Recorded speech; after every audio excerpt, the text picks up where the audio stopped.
Les tensions entre les États-Unis et l'Europe augmentent, surtout autour du Groenland où un conflit persiste. Certains parlent de la plus grande crise de l'OTAN.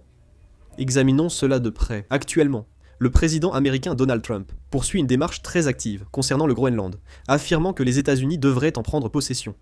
En réalité, il avait déjà exprimé à plusieurs reprises par le passé que les États-Unis devaient s'emparer du Groenland. Dès 2026, cette démarche s'est accélérée, aggravant les tensions entre l'Europe et les États-Unis en raison de nouvelles options militaires. C'est inédit que le gouvernement américain parle d'acheter le territoire d'un allié de l'OTAN et d'utiliser la force militaire. L'Europe voit cette démarche américaine comme un défi à l'ordre établi depuis 1945, suscitant l'inquiétude de nombreux pays européens. Andrius Kubilius, commissaire européen à la défense, a averti qu'une occupation forcée marquerait la fin de l'OTAN et nuirait gravement aux relations transatlantiques. D'autres diplomates de l'Union européenne partagent aussi cet avis. La première ministre danoise, Mette Frederiksen, qui est directement concernée par le conflit avec les États-Unis, a déclaré que si les États-Unis attaquaient militairement un autre membre de l'OTAN, tout, y compris l'OTAN, serait suspendu et l'ordre de sécurité internationale établi depuis la fin de la Seconde Guerre mondiale s'effondrerait. L'Europe agit déjà. Les pays de l'OTAN étudient comment renforcer la sécurité en Arctique. Le Royaume-Uni et l'Allemagne discutent d'envoyer des troupes au Groenland pour résister aux États-Unis. Et l'armée danoise doit riposter avant de demander de l'aide en cas d'attaque. Le Groenland maintient sa position malgré la pression des États-Unis.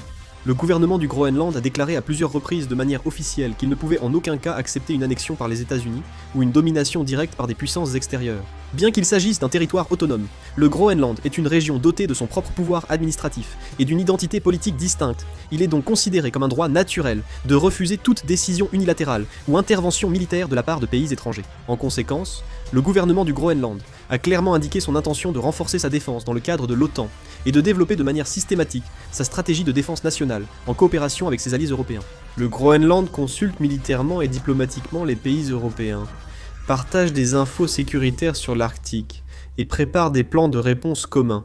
Au sein même du Groenland, les habitants et les dirigeants politiques considèrent la préservation de l'autonomie face aux pressions extérieures comme une priorité absolue, et ils réagissent avec une grande vigilance face aux pressions militaires ou économiques des États-Unis. Ce mouvement vise à établir une défense solide et à renforcer la coopération internationale, affirmant la volonté de préserver la souveraineté régionale face aux tentatives américaines de contrôler militairement le Groenland.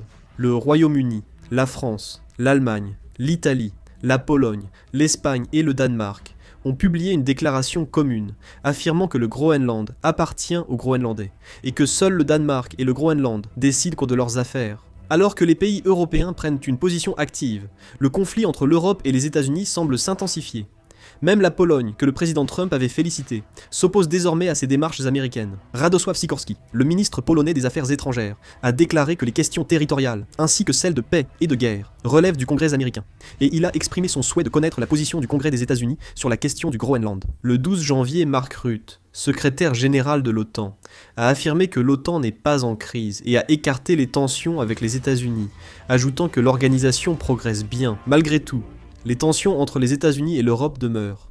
Même Mark Rutte, secrétaire général de l'OTAN, reste ambigu face à ces conflits. Mark Rutte, secrétaire général de l'OTAN, a reconnu que l'ouverture de la route arctique accroît les risques liés à la Russie et à la Chine. Il a précisé que les alliés sont conscients de l'importance et de la sécurité de l'Arctique et discutent de mesures à prendre. Comme les pays européens réagissaient ainsi, le président Trump les a réprimandés. Trump affirme avoir augmenté les dépenses de défense des membres de l'OTAN de 2 à 5% du produit intérieur brut, et que sans lui, l'OTAN n'existerait plus. Il a ajouté qu'il doutait que l'OTAN intervienne pour nous quand nous en aurons besoin, en disant « Nous sommes l'OTAN, nous dépensons énormément d'argent, mais je ne suis pas sûr qu'ils feront vraiment cela. » Par ailleurs, des fissures inquiétantes apparaissent également à l'intérieur des États-Unis. La question du Groenland dépasse le cadre d'un débat diplomatique et devient un enjeu constitutionnel. Au sein du Congrès, l'opposition aux options militaires ne cesse de croître. Des démocrates et certains républicains affirment qu'une action militaire contre un allié nécessite l'accord du Congrès et ne peut être décidée uniquement par le président, en se fondant sur le fait que, selon la Constitution américaine, le pouvoir de déclarer la guerre et d'engager des actions militaires est partagé entre le Congrès et le président. Certains affirment que l'option militaire au Groenland ne peut pas se limiter à une simple initiative diplomatique, mais qu'elle soulèvera inévitablement des débats juridiques et institutionnels. Ce débat prouve que les propos du président Trump reflètent sa propre initiative, pas un consensus national américain.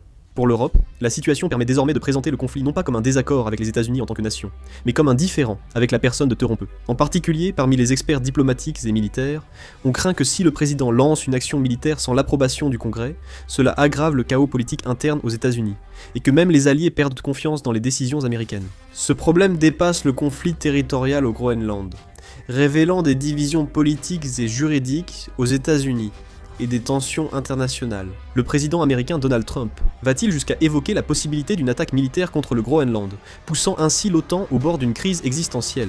En réalité, si les États-Unis s'obstinent à s'intéresser autant au Groenland malgré l'opposition de leurs alliés, c'est en raison de la compétition pour l'hégémonie, autour de la souveraineté nationale et de la réorganisation des stratégies de sécurité. Le 4 janvier, Donald Trump a affirmé que le Groenland est crucial pour la sécurité nationale, évoquant la présence de navires russes et chinois autour de la région. Le Groenland est un point stratégique pour la défense de l'Arctique et de l'Atlantique Nord. La région du Groenland est stratégique, car les sous-marins nucléaires russes y passent pour accéder à l'Atlantique. Contrôler le Groenland permettrait aux États-Unis de bloquer la Russie. C'est pourquoi une base américaine est déjà au Groenland. Là-bas, l'administration Trump envisage actuellement un système de défense antimissile appelé Golden Dome, et pour le rendre encore plus efficace, il est essentiel d'avoir des moyens de surveillance dans l'Arctique, c'est là que ça se passe. On estime qu'il y a d'importants gisements de terres rares, de pétrole et de gaz naturel sous les glaciers du Groenland. La quantité de terres rares lourdes serait d'environ 38,5 millions de tonnes, alors que les réserves mondiales sont d'environ 120 millions de tonnes, ce qui signifie qu'environ un tiers s'y trouve. La Chine domine la chaîne d'approvisionnement des terres rares, d'où l'importance de sécuriser le Groenland pour rivaliser. La Chine utilise la route maritime arctique pour accroître son influence économique et militaire. Si elle ouvre cette voie, les États-Unis auront peu de marge de manœuvre dans l'océan Arctique. Donc, cela signifie que les États-Unis essaient de contrôler le Groenland avant que la route arctique ne soit ouverte, afin de bloquer cette possibilité. Le Groenland, bien que autonome, appartient à un pays allié, ce qui complique la situation.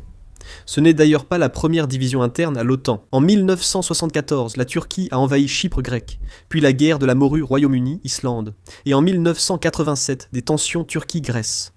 De nombreux événements similaires ont eu lieu. Les États-Unis n'ont jamais envisagé publiquement une attaque militaire contre d'autres pays. De nombreux diplomates de l'OTAN estiment que la situation actuelle est la pire possible, et ils craignent que si jamais les États-Unis attaquaient réellement le Groenland, ce serait la fin de l'Alliance.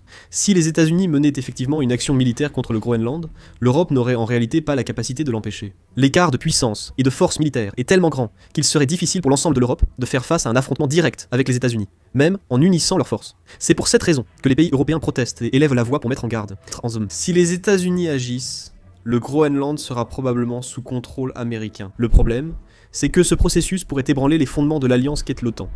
Ce genre de comportement agressif de la part des États-Unis risque de saper la confiance au sein de l'alliance et d'inciter les pays européens à chercher une voie de défense indépendante. Il ne s'agit pas simplement d'un conflit militaire localisé, mais cela pourrait entraîner une onde de choc grave à l'échelle de l'ensemble du système de sécurité international. Une fracture au sein de l'OTAN serait une perte stratégique pour les États-Unis et un atout majeur pour la Chine et la Russie.